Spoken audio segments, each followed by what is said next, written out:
और आइए शुरुआत करने जा रहा हूं आज की पहली बड़ी खबर के साथ। और पहली बड़ी खबर है 10 बुलेट शुभेंदु टारगेट। क्या शुभेंदु अधिकारी टारगेट पर थे? देखिए जरा शुभेंदु को के पीए को कैसे मारा गया। इस तरह की स्कॉर्पियो गाड़ी जा रही थी और सामने से एक गाड़ी आई जिसने रोका है उसको, और उसके बाद पीछे से बाइक आई और ताबड़तोड़ गोलियां।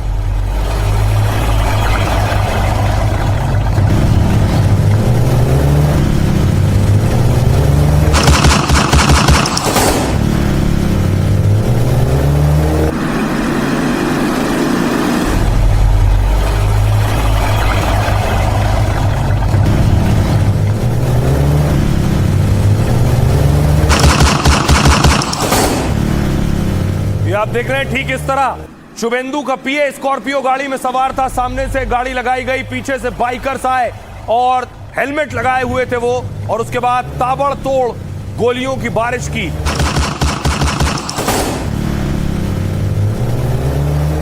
अब आपको मैं रियल सीसीटीवी दिखाने जा रहा हूं उस रात का। ये देख रहे हैं, ये गाड़ी जा रही, गाड़ी के पीछे 2 बाइकर्स आपको नजर आ रहे हैं। ये बाइकर्स पीछा कर रहे थे गाड़ी का, संदिग्ध बाइकर्स हैं।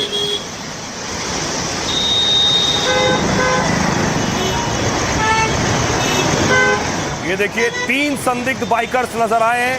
ये स्कॉर्पियो आगे गई है। ये इसी गाड़ी में शुभेंदु का पीए मौजूद था और ये बाइकर्स इस गाड़ी का पीछा कर रहे थे और आगे इस गाड़ी पर हमला हो गया।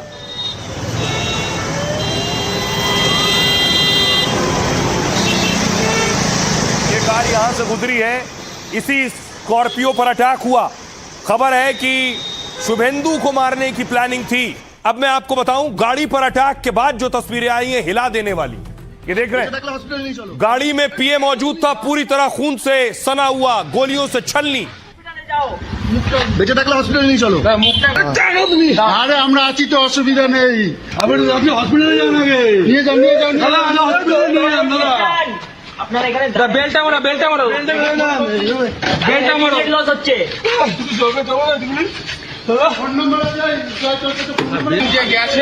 হ্যাঁ 3 জন বাইরে করে গেছে, আমি এখানে দেখেছি।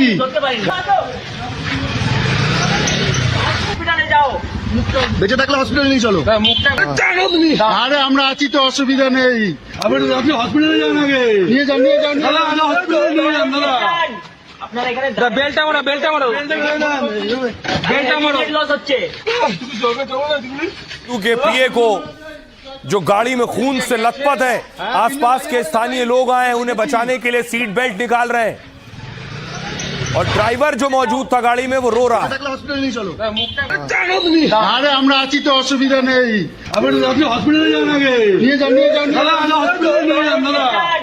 আপনারা এখানে বেলটা মারো, বেলটা মারো, বেলটা মারো, লস হচ্ছে।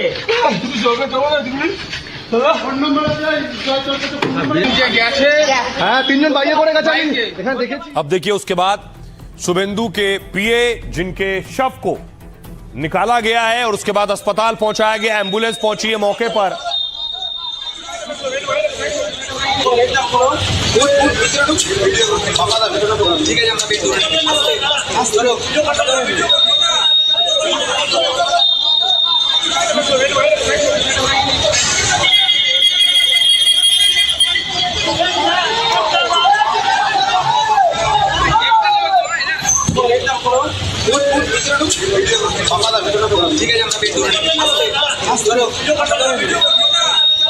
और उसके बाद देखिए, उसके बाद वहां पर अस्पताल में बवाल शुरू हुआ। इसी अस्पताल में पीए को लाया गया, भीड़ जुटने लगी, लोगों में गुस्सा था, आक्रोश था।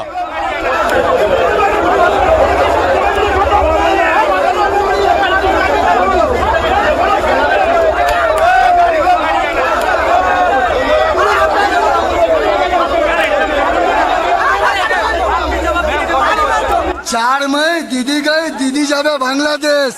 दीदी अपना संतरास तो नहीं चला पाई, उसी को गेरुआ रंग में ढाल के बीजेपी को बदनाम करने के लिए ये शतरंज रच रही है, जिसका जवाब ईंट का जवाब पत्थर तक देगा।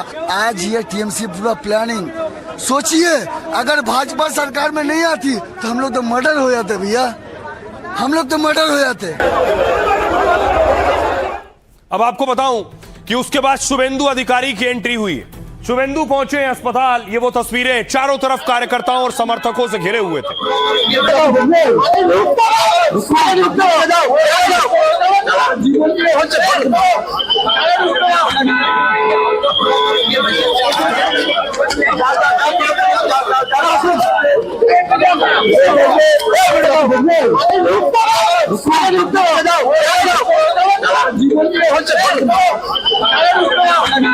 रहे हैं शुभेंदु गुस्सा भी है, गमजदा भी है कि उन्होंने अपना पीए खोया है।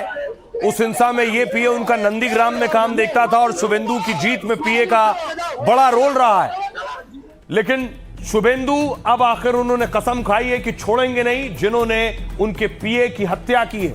लेकिन अस्पताल के बाहर बड़ा बवाल शुरू हो चुका था। तब तक तस्वीरें देखिए जरा, ये अस्पताल के बाहर की तस्वीरें आप देख रहे हैं। बीजेपी समर्थक, शुभेंदु समर्थक मौजूद थे।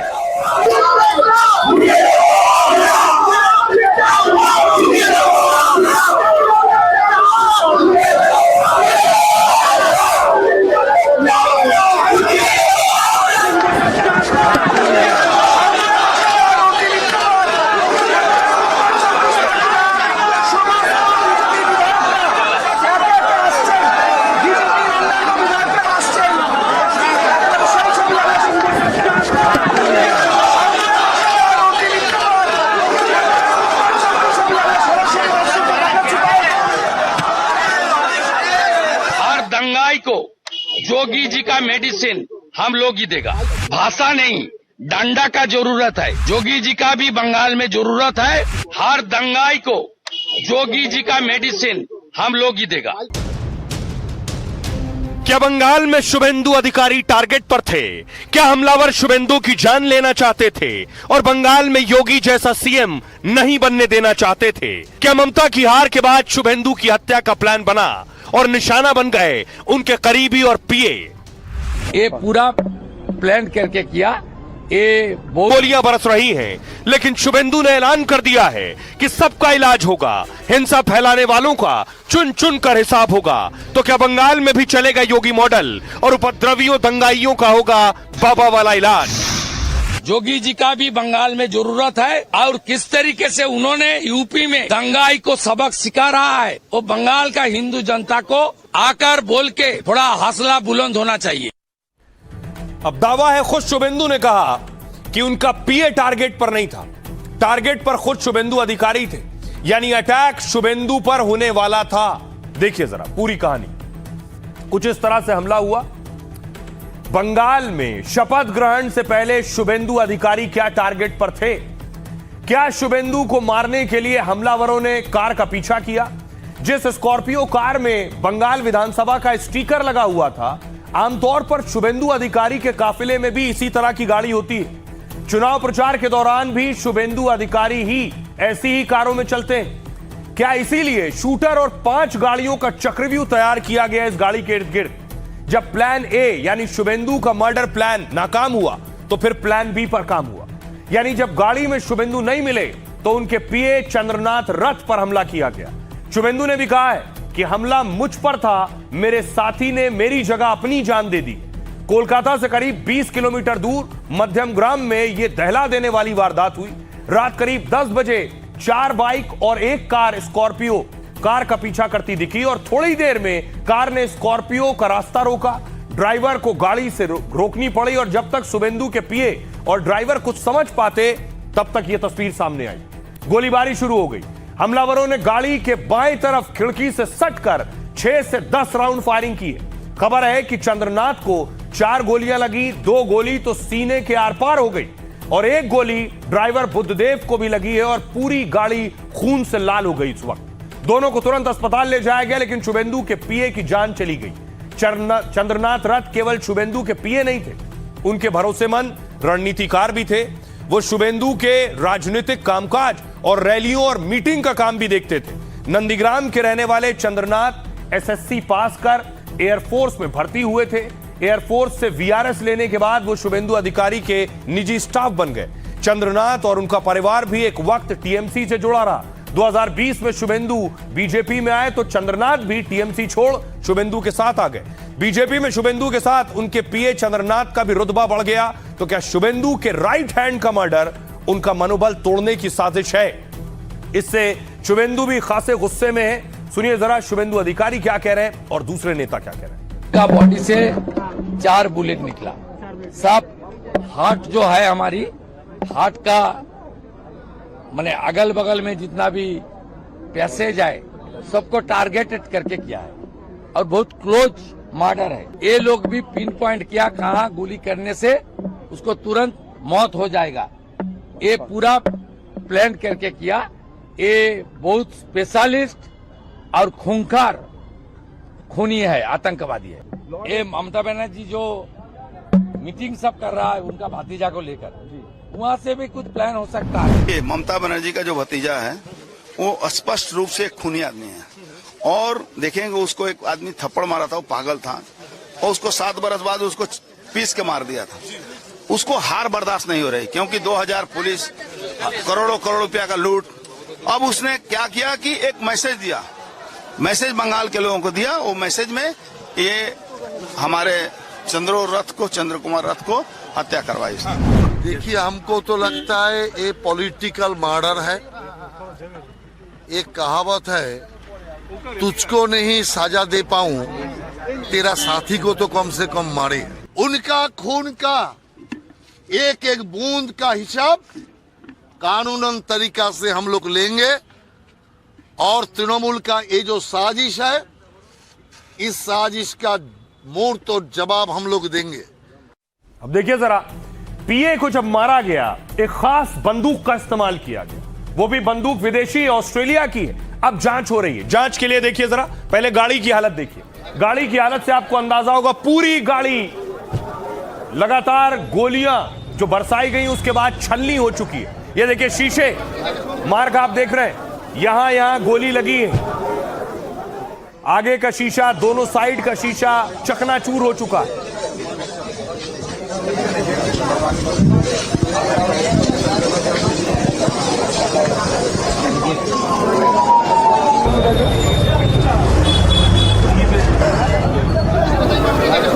और उसके बाद फॉरेंसिक टीम पहुंची है। फॉरेंसिक टीम पहुंचने के बाद गाड़ी की जांच कर रही है, गाड़ी से सबूत जुटा रही है, ब्लड सैंपल ले रही है।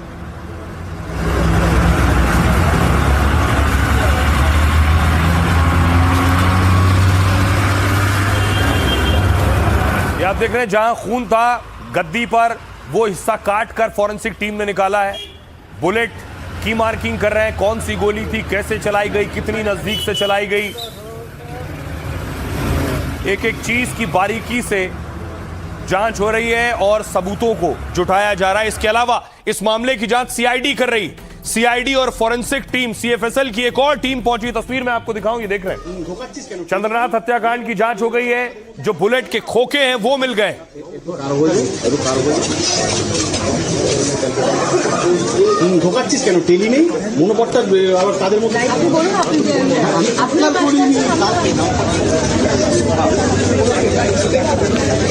ये जो आप बुलेट का खोखा देख रहे हैं, इसके बारे में आपको बताऊं कि बहुत खास किस्म की बंदूक से गोली चलाई गई। वो बंदूक ऑस्ट्रेलिया की है। कौन सी पिस्टल थी जिससे शुभेंदु के पीए को मारा गया? ये देखिए, ये जो आप ऊपर देख रहे हैं, ये जो पिस्टल लगी हुई है, यही पिस्टल है। इन्हीं पिस्टल से मारा गया है। जिस पिस्तौल से शुभेंदु अधिकारी के पीए का मर्डर हुआ है, वो बेहद हल्की, हाईटेक और ऑस्ट्रिया में बनी ग्लॉक पिस्तौल है। 70 देशों से ज्यादा देशों में सेना, पुलिस और विशेष बल इस्तेमाल करता है इसका, क्योंकि ग्लॉक अपने अचूक वार के लिए भरोसेमंद हथियार माना जाता है।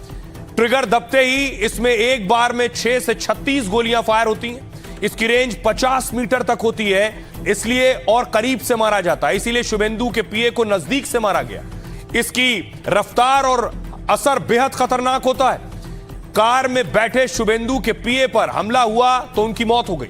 यह पिस्तौल इतनी छोटी होती है कि पर्स या जेब में भी रख सकते हैं, इसलिए बड़े गैंगस्टर और बड़े अपराधी ग्लॉक पिस्तौल रखते हैं। 8 लाख रुपए की पिस्तौल भारत में आम नागरिकों के लिए बैन है, यानी ग्लॉक पिस्टल का इस्तेमाल आम अपराधी नहीं कर पाते हैं, क्योंकि यह बहुत महंगी होती है और आसानी से नहीं मिलती है। लेकिन चोरी छिपे पाकिस्तान और बांग्लादेश रूट से सप्लाई होती है। चोरी से मिलने वाली एक ग्लॉक पिस्तौल की कीमत 15 से 20 लाख रुपए होती है। सालों तक खराब ना होने वाली ये पिस्तौल शूटर अपराधियों की पहली पसंद है। एजेंसियां अब जांच में जुट गई हैं कि अपराधियों को ग्लॉक कहां से मिली और किसके इशारे पर शुभेंदु के पीए पर इस पिस्तौल से गोलीबारी हुई है। अब आपको लिए चलता हूं ग्राउंड जीरो। हमारे सहयोगी ऋतिक मंडल वहां मौजूद थे, उनकी रिपोर्ट देखिए। इस वक्त मैं आपको दिखाना चाहूंगा जहां पर इस वारदात को अंजाम दिया गया है, उसके बिल्कुल थोड़ी दूर पर, यानी महज 20 मीटर के दूरी पर जो है ये एक गोली जो दागी गई है, उसका कारतूस का जो है उसका पीछे वाला हिस्सा वो मिला है। और मैं आपको बताऊं जहां पर ये अपराध हुआ है वहां से महज 20 मीटर के दूरी पर इस गोली को गोली का जो है हिस्सा मिला है। 20 मीटर के दूरी पर ये गोली का हिस्सा मिला है। नहीं, स्पष्ट होता है कि अंधाधुंध गोली चलाया गया था। जो व्हीकल जो 4 व्हीलर उस क्राइम में इस्तेमाल हुआ था उसको हम लोगों ने सीज किया हुआ है, लेकिन जो पता चल रहा है इन्वेस्टिगेशन में गाड़ी का नंबर टेम्पर्ड किया हुआ है और हम लोगों ने वहाँ पर फायर्ड कार्ट्रिजेज और लाइव राउंड जो इस्तेमाल करे गए थे उनको वहाँ से सीज किया है। बाकी हम लोग कौन लोग थे, कैसे लोग थे, बहुत सारे सीसीटीवी फुटेजेस लोकल इंक्वायरी करके, लोकल विटनेसेस को देख करके हम लोग इन्वेस्टिगेशन को आगे बढ़ा रहे हैं। अब देखिए जरा, शुभेंदु के पीए की हत्या हुई है तो बंगाल में गुस्सा है, बीजेपी कार्यकर्ताओं में गुस्सा है। ये डायमंड हार्बर की तस्वीरें आप देख रहे हैं। डायमंड हार्बर पर बीजेपी कार्यकर्ता उतरे और प्रदर्शन कर रहे हैं।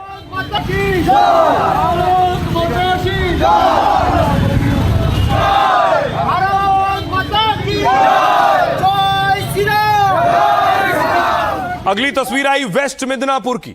वेस्ट मिदनापुर में भी देखिए किस तरह से लोग सड़कों पर उतरे हैं और प्रदर्शन कर रहे हैं। टायर जलाया है लोगों ने वेस्ट मिदनापुर में। यह तस्वीर उसकी, अलग अलग जगह प्रोटेस्ट हो रहे हैं।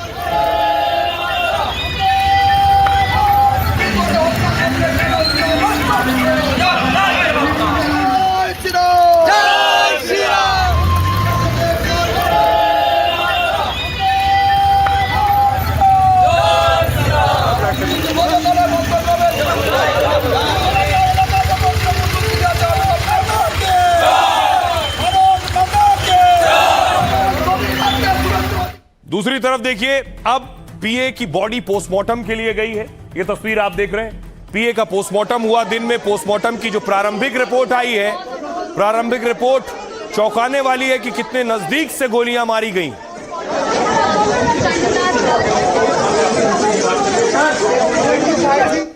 अब देखिए, इस पर सियासत भी हो रही है। टीएमसी बीजेपी पर आरोप लगा रही है, बीजेपी टीएमसी पर आरोप लगा रही है। देखिए जरा क्या कह रहे हैं।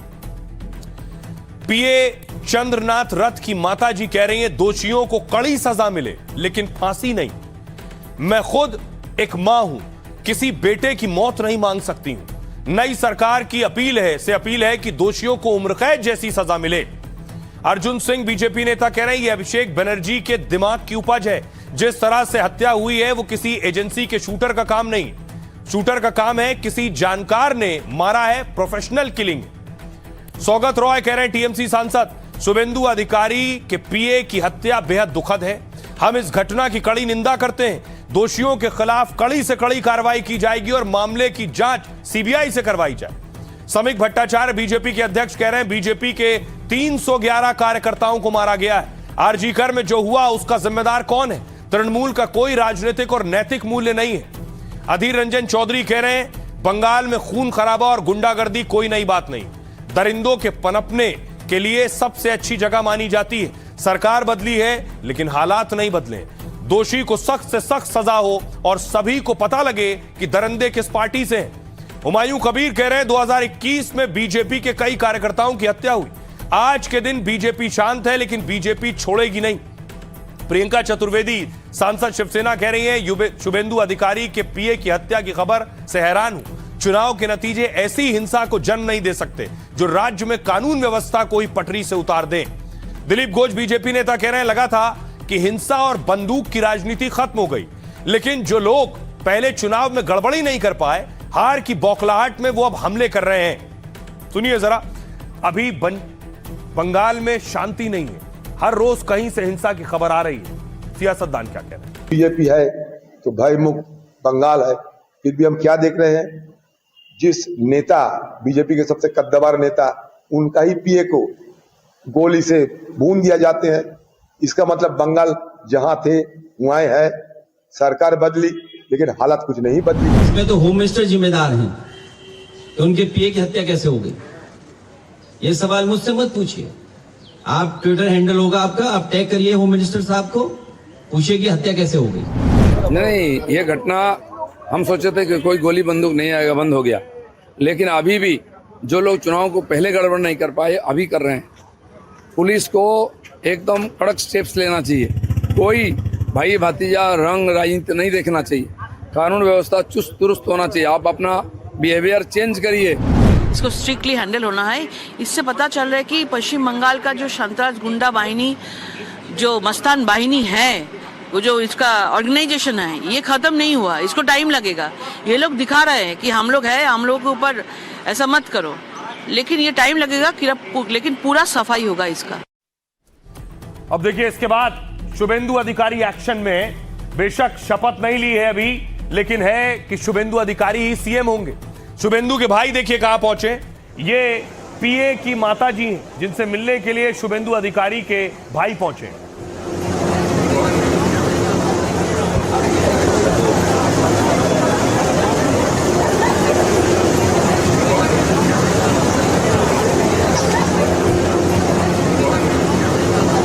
और उसके बाद शुभेंदु के पीए चंद्रनाथ की ये आप देख रहे हैं पार्थिव शरीर, जिनका अंतिम संस्कार हुआ उनके गृह जिले में चांदीपुर में।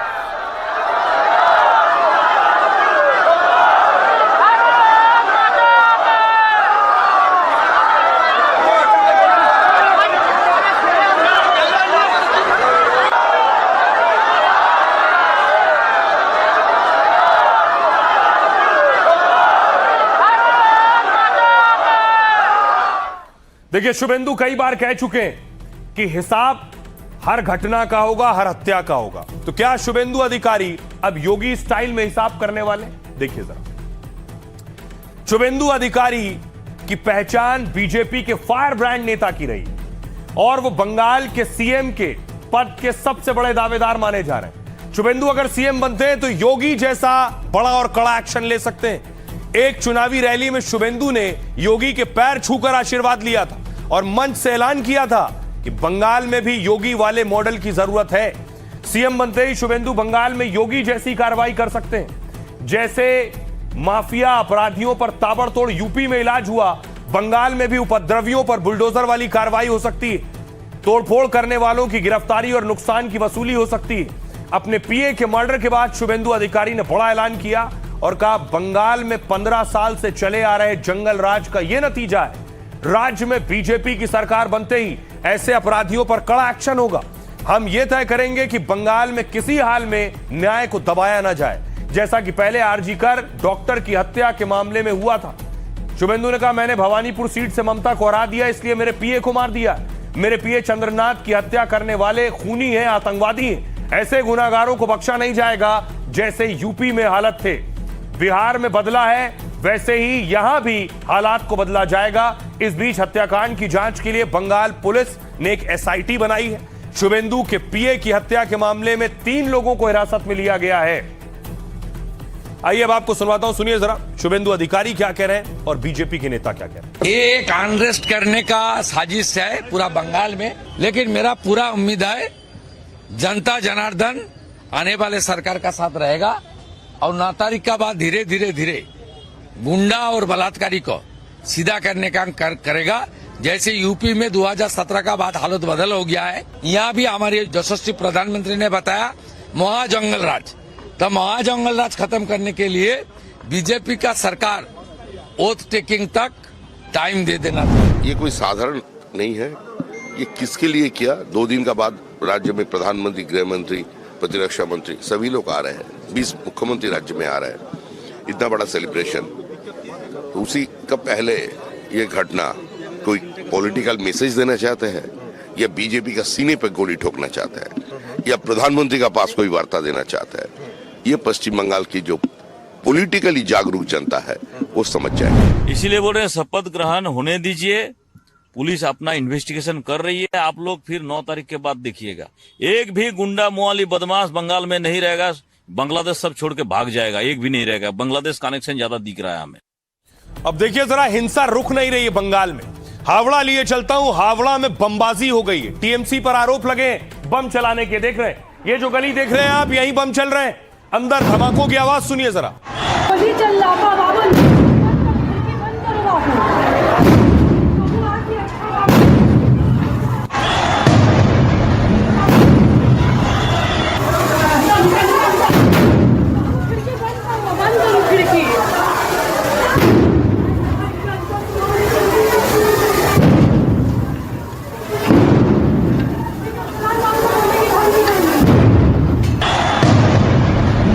डराने वाली है किसी भी आम इंसान को जब गली गली बमबाजी हो रही हो। अबू कहाँ लेके गए सर इनको? कहाँ लेके गए सर इनको?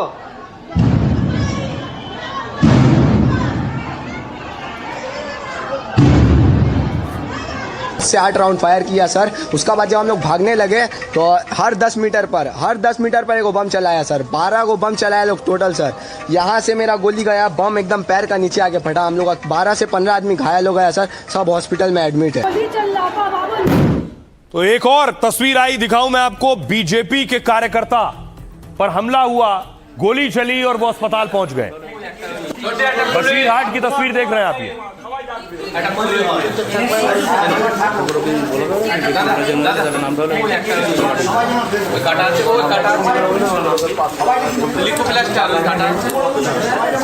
ये দুটো কথা বলতে পারবি?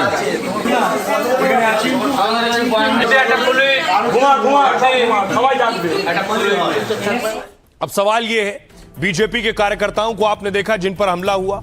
शुभेंदु अधिकारी के एक पीए की हत्या हुई, लेकिन पहला उनका साथी नहीं है जिस पर अटैक हुआ हो। उनके पहले और साथियों पर हमले हो चुके हैं। देखिए जरा, 2013 में शुभेंदु अधिकारी के पूर्व पीए प्रदीप झा की मौत हुई है। वो कोलकाता में फुटपाथ पर बेहोशी की हालत में पाए गए। अस्पताल जाने पर डॉक्टरों ने उन्हें मृत घोषित कर दिया। तब शुभेंदु अधिकारी टीएमसी से सांसद हुआ करते थे और प्रदीप झा उनके चुनावी प्रबंधन का कामकाज संभालते थे। 2018 में शुभेंदु के बॉडीगार्ड की रहस्यमयी हालत में मौत हो गई।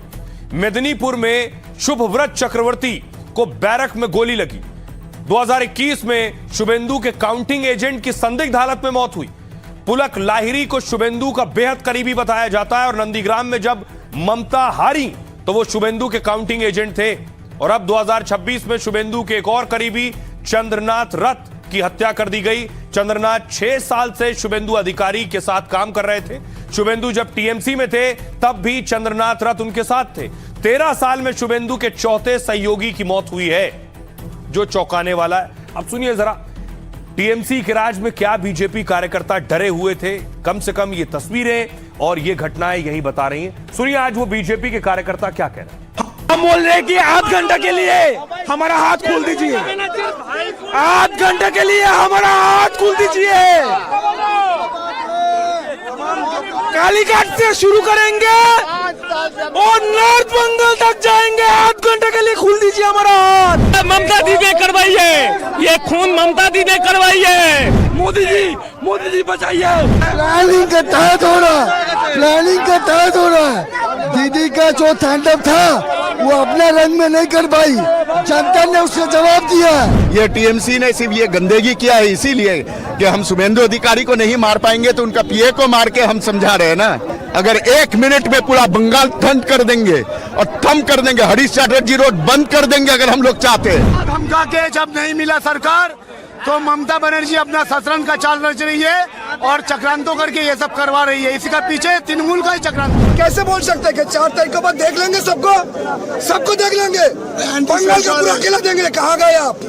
ये जनता है जो आप करने की कोशिश कर रहे हैं, आपके ये नाकाम जाएगा। यहाँ पे जो है जंगल राज चल रहा है, ये जंगल राज मुक्त करने के लिए एक ही है बुलडोजर और जोगीराज चाहिए। रेड लाइट है, पीछे एक रेड लाइट है, उस रेड लाइट में उनका गाड़ी क्रॉस हुआ है। उनका गाड़ी थोड़ा स्पीड ज्यादा था, मेरा गाड़ी का स्पीड कम था। तो उन्होंने, मेरा गाड़ी होगा 30-40 का स्पीड होगा, 50 का स्पीड होगा, उनका होगा 60 का स्पीड।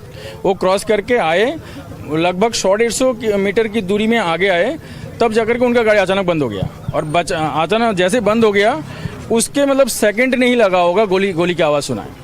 चलाने वाले कौन थे, किस गाड़ी एक बाइक में था, एक बाइक में एक बंदा था जो साइड से आया था, जैसे ये गाड़ी है ना, एकदम जैसे गाड़ी खड़ा था साइड से आकर के एकदम एक पैर रखा जमीन पे और सीधा एकदम खड़े होकर गोली चलाया। पॉइंट ब्लैंक पे मारा गया। मेरे को तो वही लग रहा है एकदम साथ में। मेरे को लगा ऐसा कि कोई पूछताछ कर रहा है। निशान माइक्रा बोल के एक गाड़ी खड़ा था, वो गाड़ी उनको सामने से ही स्टे करके रखा था। अच्छा, और 2 बाइक सवार आकर गोली मारे हैं। चंद्रनाथ कौन सी सीट पे बैठे थे?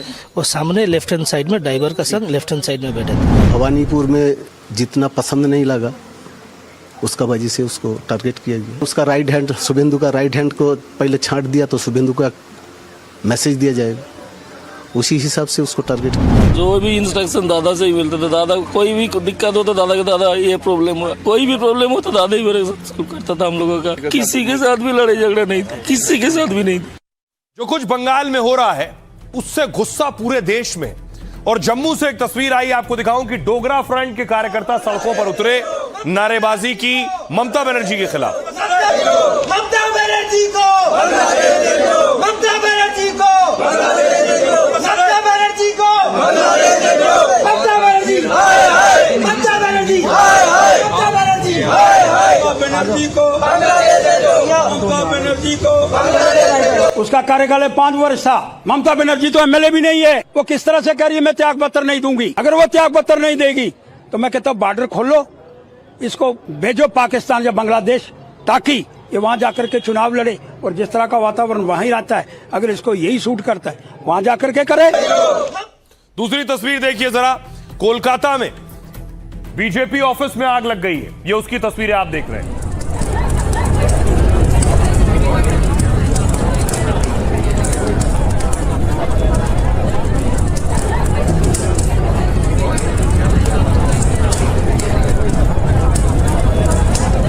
अब देखिए जरा, जब से चुनाव खत्म हुए, नतीजे आए, उसके बाद से देखिए लगातार हिंसा की तस्वीरें सामने आ रही।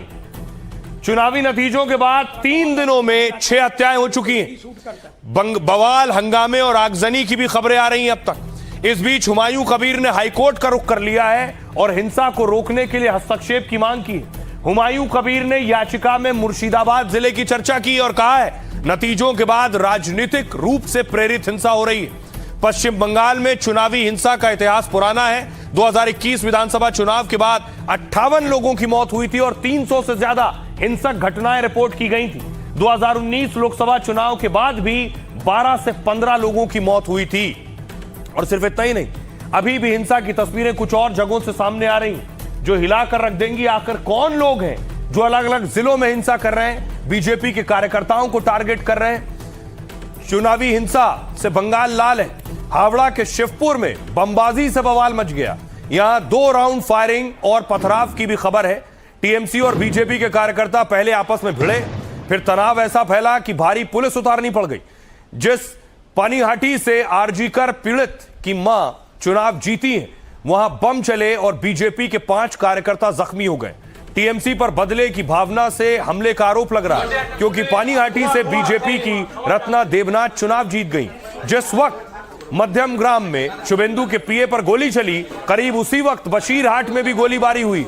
रोहित रॉय नाम के बीजेपी कार्यकर्ता को गोली लगी और गंभीर हालत में उसका इलाज जारी है। तो ये हिंसा रुकने का नाम नहीं ले रही है। आखिर अब सवाल यह है कि क्या करने की जरूरत है। बड़े एक्शन की शायद जरूरत है नई सरकार को। सुनिए सियासतदान क्या कह रहे हैं। जो कार्यकर्ता मारे गए उसका एक एक पाई का हिसाब लिया जाएगा और अब गुंडागर्दी नहीं चलेगी। ममता जी भी जो एनार्किज्म कर रही हैं, उनको बर्खास्त कर दिया जाएगा। परिस्थिति तो बेकाबू हो चुकी है। सेंट्रल आर्म फोर्सेस भेजे गए थे इसलिए कि वहां पोस्ट पोल वायलेंस ना हो। कोई जगह, कोई डिस्ट्रिक्ट, कोई ब्लॉक नहीं बचा जो तोड़फोड़ नहीं कर दिया गया हो। तृणमूल के कर्मियों को मारा जा रहा है, समर्थकों को घर फोड़ दिया जा रहा है, औरतें उठा ली गई हैं।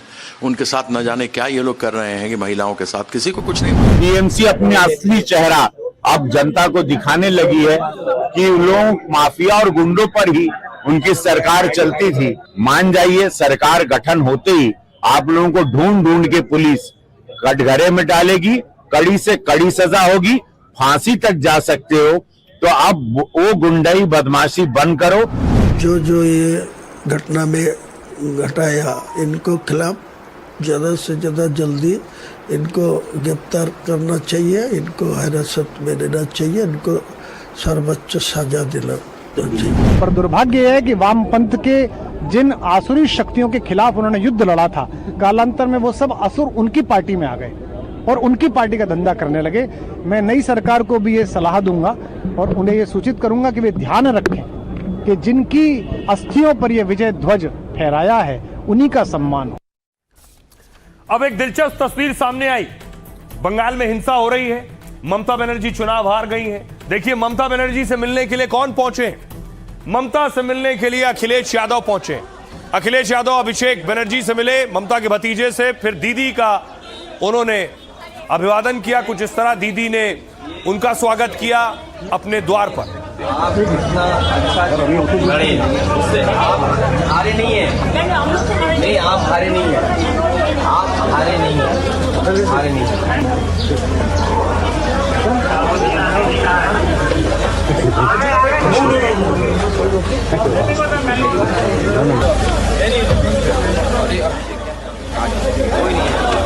अब सवाल यह है, अखिलेश मरहम लगाने गए हैं या सबक लेने गए हैं कि 27 में कैसे लड़ना है। अखिलेश यादव कोलकाता पहुंचे, ममता बनर्जी से मुलाकात की उन्होंने। अखिलेश और ममता की इस मुलाकात को लेकर कई सवाल खड़े हुए। बड़ा सवाल यह कि कहीं वो 2027 चुनाव के लिए सबक लेने तो नहीं गए। 2024 लोकसभा चुनाव के बाद विपक्षी पार्टियां लगातार हार रही हैं। सबसे पहले महाराष्ट्र में उद्धव ठाकरे के गठबंधन को झटका लगा। 25 में आम आदमी पार्टी दिल्ली हार गई, बिहार में आरजेडी पस्त हो गई। अब बंगाल में ममता बनर्जी और तमिलनाडु में स्टालिन हार गए। ममता की हार के बाद शुभेंदु अधिकारी ने कहा अब अखिलेश की बारी है। मतलब यह बीजेपी का पूरा फोकस अब उत्तर प्रदेश चुनाव पर होगा। बीजेपी के खिलाफ लड़ने वालों में अब अखिलेश ही मजबूत चेहरे बचे हैं। अभी उत्तर प्रदेश में सबसे ज्यादा 37 सांसद समाजवादी पार्टी के। 2024 चुनाव में सपा ने बीजेपी को सबसे ज्यादा परेशान किया। यही वजह है कि बंगाल के तुरंत बाद बीजेपी ऑपरेशन यूपी में जुट गई है। ऐसे में अखिलेश को भी अपनी ठोस रणनीति तैयार करनी होगी। अखिलेश यादव और ममता बनर्जी की कई रणनीति ऐसी है और एक जैसी रही। दोनों बीजेपी को दुश्मन मानते हैं, दोनों का मुस्लिम वोट बैंक है।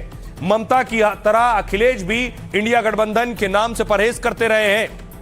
अब आपको सुनवाता हूं, सुनिए जरा योगी आदित्यनाथ क्या कह रहे हैं और अखिलेश यादव क्या कह रहे हैं। बंगाल में पहली बार भारतीय जनता पार्टी ने सरकार बना करके सभी उन राजनीतिक विश्लेषकों को आईना दिखाने का काम किया था जो समाज के विभाजन के लिए लगातार तमाम प्रकार की व्यूह रचना कर रहे थे। आदरणीय दीदी इनकी आंखों में खटकती हैं। आदरणीय दीदी संघर्ष करने वाली हैं, वो निराश होने वाली नहीं है। बीजेपी की आंखों में इसलिए खटकती हैं क्योंकि वो आदि आबादी का प्रतिनिधित्व करती हैं और भारतीय जनता पार्टी के लोग जो पुरुषवादी हैं, सामंतवादी हैं, कभी नारी को बढ़ते हुए नहीं देख सकते। हम इस लड़ाई में आदरणीय दीदी के साथ हैं क्योंकि लोकतंत्र को बचाना है। चुनाव हारने के बाद तमाम तरह की बातें कही जाती हैं।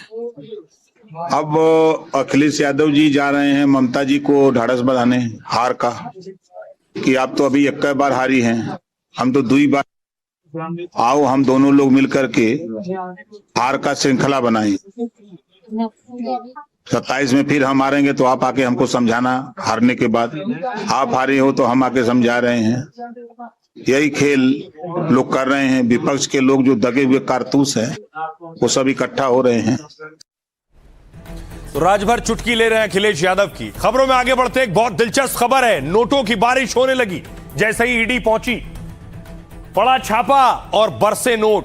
कैसे तस्वीर दिखाऊं मैं जरा आपको एआई पहले। कुछ इस तरह से नीचे ईडी पहुंची और ऊपर से नोटों की बारिश होने लगी। It's all yours. Take it. Money. Grab it. Quick. Stop. Everyone back. This is illegal. No way. It's free money. More coming down. Enjoy. Disperse now or you'll be arrested. ये आप देख रहे हैं कुछ इस तरह का हुआ। ये तस्वीरें मैं आपको दिखाऊंगा। मोहाली में इसी तरह नोट की बारिश हुई। देखिए जरा, नोट फेंके गए, नोट भरा बैग देख रहे हैं और ये 500-500 के नोट देख रहे हैं, 500-500 की गड्डियां हैं जो ऊपर से फेंकी गई हैं।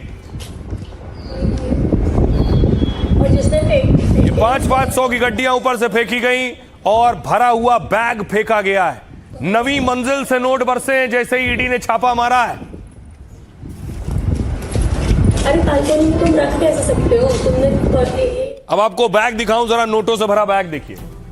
ये है बैग, हरा पत्ता दिख रहा है आपको 500 का, ऐसे ही 500-500 की गड्डियां थी इसके अंदर और ईडी ने छापा मारा था। ईडी का खौफ देखिए, बड़े बड़े लोग नोटों की बोरियां फेंक देते हैं इस तरह से। अब मैं आपको दिखाऊं कि देखिए जरा सोसाइटी कौन सी थी। ये है सोसाइटी, ये इसी सोसाइटी में ईडी की रेड पड़ी। ईडी बाकायदा पुलिस के साथ पहुंची थी वहां।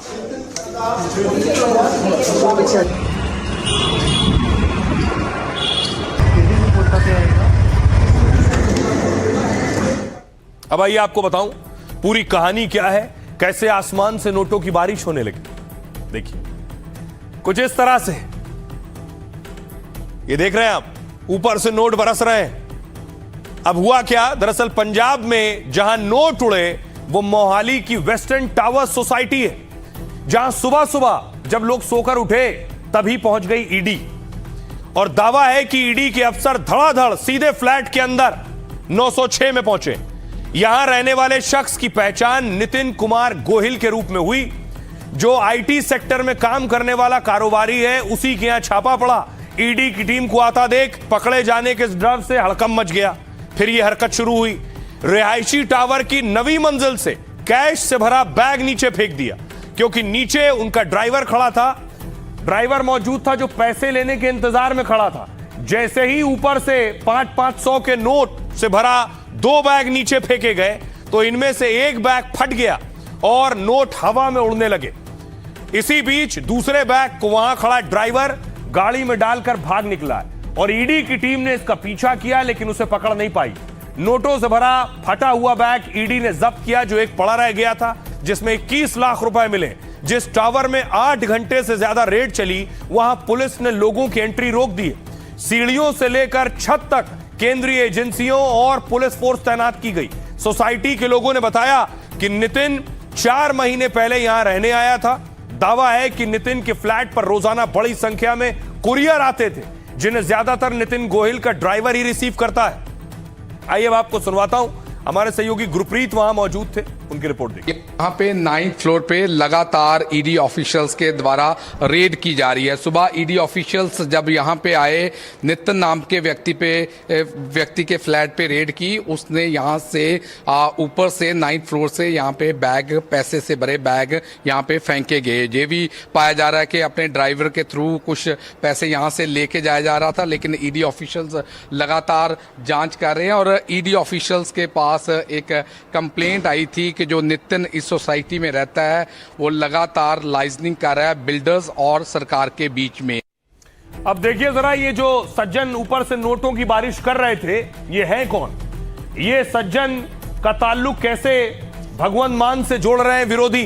तस्वीर मैं आपको दिखाऊं। पहली तस्वीर ये देखिए, ये है सीएम भगवंत मान और उनके बगल में खड़े हैं उनके ओएसडी राजभर सिंह। अब देखिए अगली तस्वीर जो मैं आपको दिखाऊंगा, ये है वो दूसरी तस्वीर। राजभर के बगल में खड़े हैं, राजवीर के बगल में खड़े हैं नितिन गोहिल। नितिन गोहिल को आप देख रहे हैं राजवीर के बगल में। राजवीर है भगवंत मान के ओएसडी। आइए अब आपको सुनवाता हूं और उससे पहले बताता हूं कि ताल्लुक क्या है। ईडी अब सवाल जवाब कर रही है। ईडी क्या पूछ रही है? धोखाधड़ी के मामले में मोहाली और चंडीगढ़ में ईडी ने 12 ठिकानों पर दबिश दी है, लेकिन मोहाली में जिस कारोबारी नितिन गोहिल के यहां छापा पड़ा है, उसका कनेक्शन मुख्यमंत्री भगवंत मान से। यह आरोप पंजाब में विपक्ष के कई नेताओं ने लगाया है। दावा यह है कि आरोपी नितिन सीएम के ओएसडी राजवीर सिंह का करीबी है और जो आम आदमी पार्टी सरकार के दौरान अच्छी खासी हैसियत रखता था। आरोप तो यह भी है कि कारोबारी नितिन लाइजनिंग करता है। बीजेपी सांसद स्वाति मालीवाल ने उसकी तस्वीर पोस्ट की है, जिसमें आरोपी नितिन गोहिल और सीएम के ओएसडी साथ में। मालीवाल ने आरोप लगाया कि वो नाजायज प्रोजेक्ट मंजूर करवाते हैं। बीजेपी सांसद ने लिखा, पंजाब सीएमओ में बैठकर ये लोग दलाली करते हैं। इतना ही नहीं, आरोप है कि इनका पैसा ऑस्ट्रेलिया भेजा जाता है। मालीवाल ने कहा कि चुनाव हारते ही ये सब ऑस्ट्रेलिया फरार होने की फिराक में है। कांग्रेस भी आप सरकार और भ्रष्टाचारियों को पनाह देने का आरोप लगा रही है। हालांकि सीएम भगवंत मान ने आरोपी से कनेक्शन से इनकार किया। सीएम बोले, इस मामले से हमारा कोई संबंध नहीं है, जहां मर्जी वहां चेक कर लो। ईडी वाले किसी पुरानी कंपनी के सिलसिले में आए हैं और मेरा इससे कोई ताल्लुक नहीं है। सुनिए जरा अब इस पर सियासतदान क्या कह रहे हैं। का ओएसडी है चीफ मिनिस्टर का, उसके क्लोज साथियों के जो इनके व्यापार में जो ये गोरख धंधा कर रहे हैं उसमें जिनका हाथ है उन पर रेड्स हुई हैं।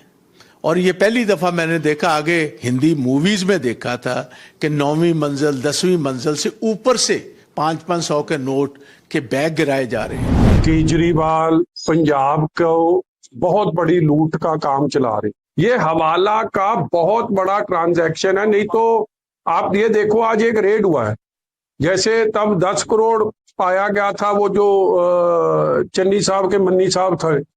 अब वही काम ऊपर से बैग फेंके जा रहे हैं। कभी आपने सुना है कि नोटों के बैग 9वीं मंजिल से फेंके जा रहे हैं? कोई ईडी दी रेड ਦਾ ਸਾਡੇ ਨਾਲ ਕੋਈ ਸੰਬੰਧ ਨਹੀਂ। ਕੋਈ ਕਿਸੇ ਦੀ ਕੋਈ ਪੁਰਾਣੀ ਕੰਪਨੀ ਦੇ ਸਿਲਸਿਲੇ 'ਚ ਕੋਈ ਆਏ ਹੋਏ ਨੇ, ਉਹ ਜਿੱਥੇ ਮਰਜ਼ੀ ਚੈੱਕ ਕਰ सकते ਨੇ। और आइए अब आपको खबरों में दूसरे राज्य लिए चलता हूं। बिहार में आज बड़ा दिन था। क्यों बड़ा दिन था आपको बताऊं। नीतीश के निशांत बन गए स्वास्थ्य मंत्री। जी हां, नीतीश के सुपुत्र। देखिए जरा, आज प्रधानमंत्री नरेंद्र मोदी खुद शपथ ग्रहण के लिए बिहार में पहुंचे थे। रोड शो किया पीएम मोदी ने।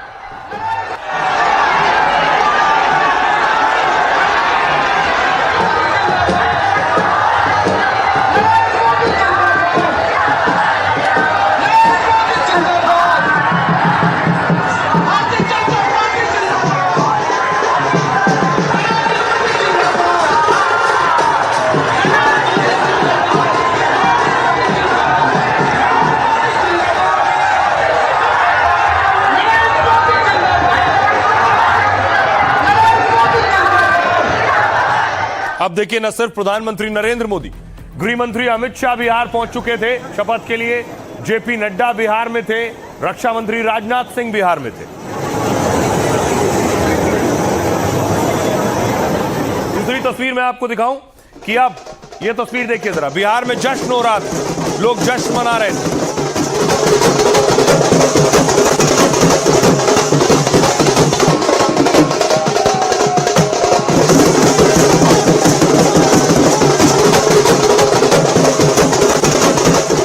अगली तस्वीर देखिए जरा, कैसे शपथ ग्रहण शुरू हुआ।